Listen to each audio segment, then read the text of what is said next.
যে যেখান থেকে ভিডিওটা দেখছেন আশা করি সবাই ভালো আছেন, সুস্থ আছেন। আজকে আমি আপনাদের সাথে লিচির জুস এর রেসিপি শেয়ার করব, বা লিচি ড্রিঙ্কও বলতে পারেন।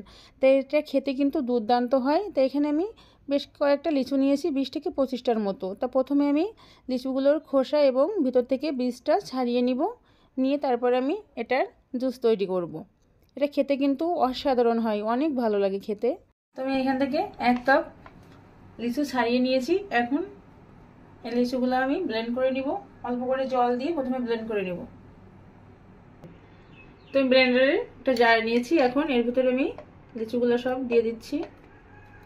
লিচুগুলো কিন্তু অবশ্যই ভালোভাবে বীজ ছাড়িয়ে ছোট ছোট একটু টুকরা করে নেওয়ার চেষ্টা করবেন। এখন এর ভিতরে আমি অল্প করে একটু জল দিব, দিয়ে ব্লেন্ড করে নিব। তার পরবর্তীতে আবার আমি এর সাথে জল অ্যাড করব। একবারে যদি বেশি জল দিতে যাই তাহলে কিন্তু লিচুটা খুব ভালোভাবে ব্লেন্ড হবে না, গোটা গোটা থেকে যাবে। এই জন্য অল্প করে জল দিয়ে আগে একটু ব্লেন্ড করে নিতে হবে। তো আমি ব্লেন্ড করে তারপরে ফিরে আসছি। তো দেখেন প্রথমে কিন্তু আমি একটু ব্লেন্ড করে নিয়েছি, এখন একটু গোটা গোটা আছে। এখন আমি এর ভিতরে দিয়ে দিব পরিমাণ মতো চিনি। তো লিচু তো মিষ্টি হয়, এই জন্য চিনির পরিমাণটা আপনারা নিজেদের স্বাদ অনুযায়ী দিয়ে দিবেন। তো এখানে আমি 3 টেবিল চামচের একটু কম চিনি দিয়ে দিলাম।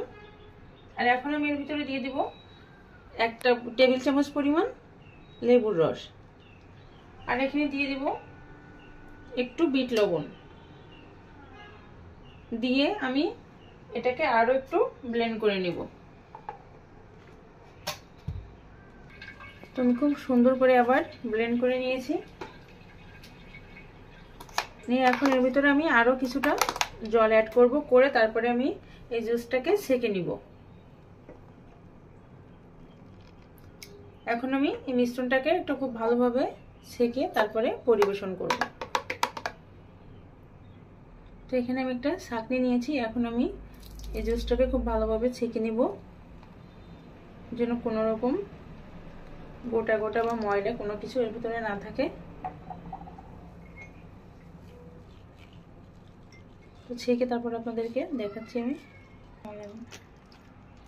তো দেখেন আমি কিন্তু জুসটা খুব ভালোভাবে ছেঁকে নিয়েছি, ভিতর থেকে লিচুর অনেকটা আঁশ বের হয়েছে। এটা কিন্তু অবশ্যই ছেঁকে নেবেন, না হলে এই ময়লাটা আসলে মুখে বাঁধবে, খেতে ভালো লাগবে না। তো এখন এটা আমি ফেলে দিয়ে জুসটা পরিবেশন করে দিব।